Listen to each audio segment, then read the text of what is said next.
Hi friends, welcome back to Riva's World.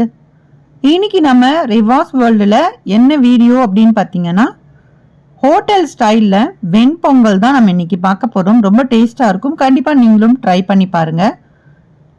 அதே மாதிரி நம்மளோட ரிவாஸ் வேர்ல்ட் சேனலுக்கு இப்போ தான் நீங்கள் ஃபர்ஸ்ட் டைம் பார்க்குறீங்க அப்படின்னா ப்ளீஸ் சப்ஸ்கிரைப் பண்ணிவிட்டு சப்போர்ட் பண்ணுங்கள். வாங்க இப்போ வீடியோக்குள்ளே போகலாம். இப்போ பொங்கல் செய்யறதுக்காக ஒரு கப் அளவுக்கு அரிசி எடுத்து வச்சிருக்கேன். அந்த அளவுல இருந்து 1/4 பங்கு பாசி பருப்பு எடுத்துக்கோங்க. ஒரு கப் அளவு எடுக்கிறீங்க அப்படின்னா அதுல 1/4 பங்கு அளவுக்கு எடுத்துக்கோங்க. இப்போ ஃபர்ஸ்ட் பாசி பருப்பை வறுத்து எடுத்துக்கலாம். இந்த மாதிரி வறுத்து செய்யும் போது அந்த மணமும் டேஸ்ட்டும் ரொம்ப நல்லா இருக்கும். ஸோ அதனால லைட்டா வறுத்துக்கோங்க. அதுக்காக ரொம்ப வறுக்கணும்னு அவசியம் கிடையாது. அந்த பருப்போட கலர் லைட்டா மாறினா போதும். அந்த வாசனை லைட்டா வரும் பார்த்தீங்களா, அந்த டைம்ல ஆஃப் பண்ணிருங்க. இப்போ அரிசியும் பருப்பையும் ஒண்ணா எடுத்து நல்லா வாஷ் பண்ணி எடுத்து வச்சிருக்கேன். இப்ப தண்ணியோட அளவு நம்ம பார்த்துக்கலாம். இந்த டம்ளர் இருக்கு இல்லையா, அந்த டம்ளர்ல 3 டம்ளர் மொத்தம் டோட்டலா எனக்கு இருந்துச்சு, அரிசியும் பருப்பும் சேர்ந்து. ஒரு டம்ளர் அரிசி அப்படின்னா 3 டம்ளர் அளவுக்கு நான் தண்ணி சேர்த்துக்கிறேன். ஸோ அதனால நான் மொத்தம் 9 டம்ளர் தண்ணி சேர்த்துக்கிறேன். இன்னும் நல்ல குலைவா வேணும் அப்படின்னா நீங்கள் தாராளமாக 10 டம்ளர் நீங்கள் வச்சுக்கோங்க, கரெக்டாக இருக்கும். 10 டம்ளர் ஊற்றுனீங்க அப்படின்னா ரொம்பவே பர்ஃபெக்டாக இருக்கும்.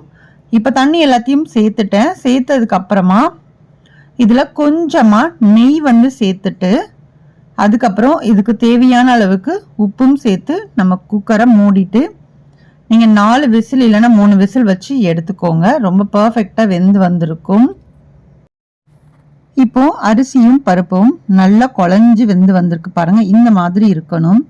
சப்போஸ் உங்களுக்கு கெட்டியாக இருக்கிற மாதிரி இருந்துச்சு அப்படின்னா 1 டம்ளர் அளவுக்கு வெந்நீர் சூடு பண்ணி நீங்கள் ஊற்றி இந்த டைமில் நீங்கள் மிக்ஸ் பண்ணிக்கோங்க. ஏன்னா பச்சை தண்ணி ஊற்ற வேண்டாம். இப்போ இதுக்கு தாளிப்பு போட்டுடலாம். இப்போ ஒரு பேனில் கொஞ்சமாக எண்ணெய் ஊற்றிருக்கேன். ஃபர்ஸ்ட் ஏன்னா ஃபுல்லாக நெய் போட்டிங்க அப்படின்னா ரொம்ப தகட்டி போயிடும். ஸோ அதனால் நம்ம எண்ணெயும் கொஞ்சமாக நெய்யும் நம்ம சேர்த்துக்க போகிறோம். நெய் ஒரு 2 டீஸ்பூன் அளவுக்கு அப்படின்னா எண்ணெய் ஒரு 4 டேபிள் ஸ்பூன் அளவுக்கு நீங்கள் சேர்த்துக்கோங்க. இதுக்கு கொஞ்சம் தாராளமாக ஊற்றுனீங்க அப்படின்னா தான் அந்த டேஸ்ட் உங்களுக்கு கண்டிப்பாக நல்லா இருக்கும். இப்போ இதில் மிளகு ஜீரகம் ஒரு 1/2 டீஸ்பூன் அளவுக்கு மிளகு, ஒரு 1/2 டீஸ்பூன் அளவுக்கு ஜீரகம் சேர்த்துக்கிறேன்.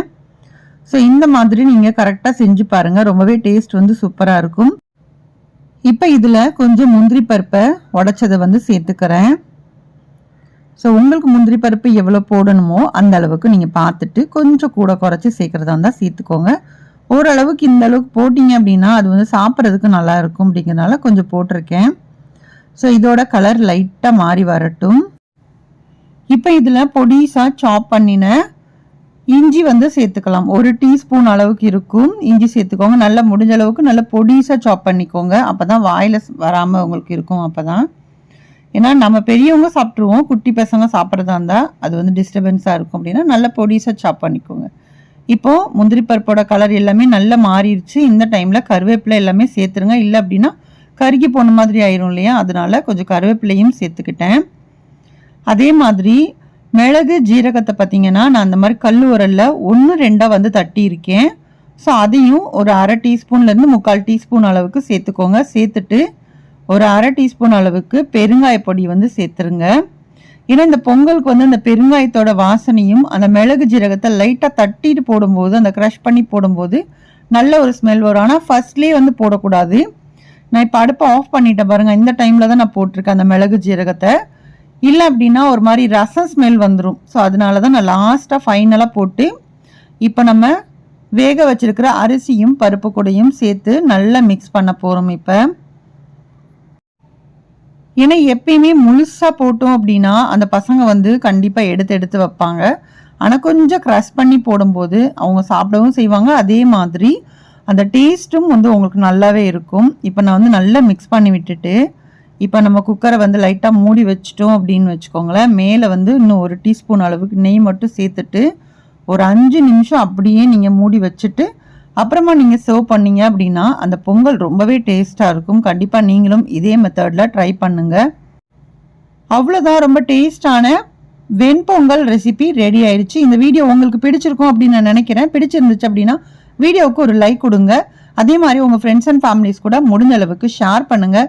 நெக்ஸ்ட் ஒரு இன்ட்ரெஸ்டிங்கான வீடியோட மீண்டும் உங்களை வந்து சந்திக்கிறேன். பாய். தேங்க்ஸ் ஃபார் வாட்சிங்.